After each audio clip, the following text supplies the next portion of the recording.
Hi,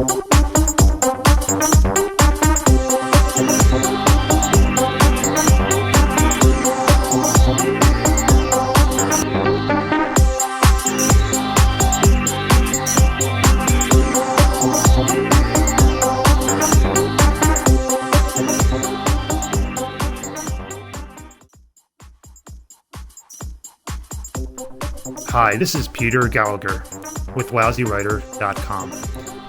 It is my pleasure to host another video on formatting your paper in APA style.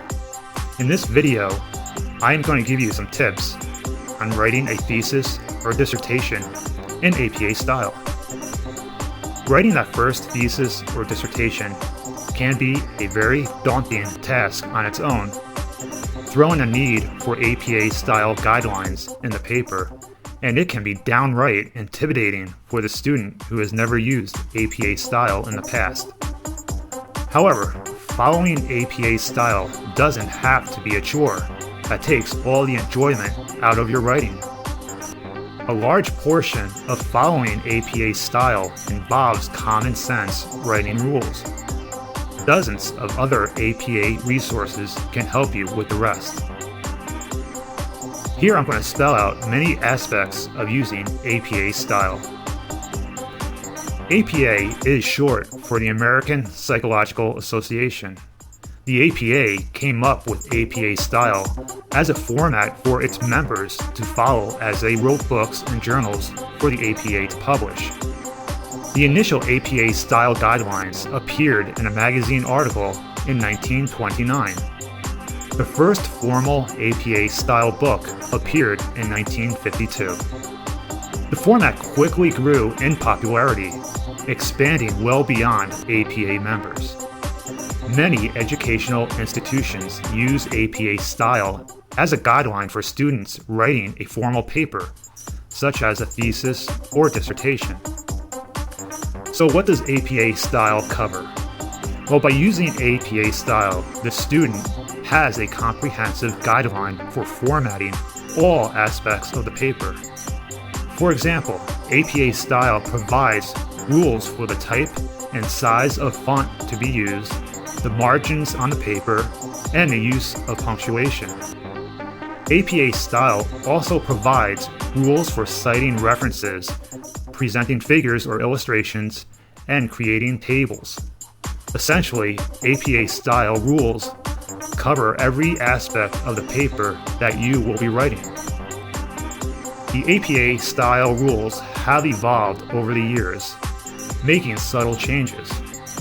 Sometimes you may have an instructor who prefers an old rule and will ask you to break away from the APA style on that particular rule. Other instructors allow for a few exceptions to APA style, especially those that make the paper easier to read, such as combining the abstract and title pages. However, if you plan to submit your thesis or dissertation for publication, you'll want to follow the APA style precisely. So how do you start a paper using APA style? Well, using a word processor and a computer makes applying APA style far easier than it used to be with a typewriter. If you need to add a footnote or insert a quotation at the last minute, obviously it's easy to do with a word processing program, such as MS Word. When writing your paper using APA style, you start with the title page that obviously contains the title, your name, and your school. The second page is the abstract page, which contains a short description of your paper. The main text begins on the third page. At the end, you'll list all of the sources you used with your paper in the references section. During your research, as you find sources to use in your paper, you'll want to make sure you have the APA style guidelines handy, ensuring that you collect all of the necessary information about each source. Different types of sources, such as books, reports, and papers, require different types of documentation in APA style. But the information you'll typically need includes the following: title of book or article or report, author name or authors' names, date of publication or creation or retrieval, name of the publication, the publishing house or company, pages or chapters used as a source, and short description of source's origination if necessary, such as a website or a conference. Obviously, some citations will not have every piece of information listed above. When collecting information on your sources, a good rule of thumb to follow is collect at least as much information as you would need to tell someone else how to find the exact piece of information you used as a resource in your paper. Take your time to ensure you have all of the information to properly cite the source. So how do you find more answers and more help on APA style? Well, if you have specific questions regarding APA style, the best resource is the publication manual of the American Psychological Association, which usually costs around $40 to $50. You can also visit apastyle.org, which is the APA style website, for some tips and additional information for using APA style with your paper. For additional help, your instructor might have some tips or guidelines. Your university library likely has dozens of books devoted to APA style guidelines.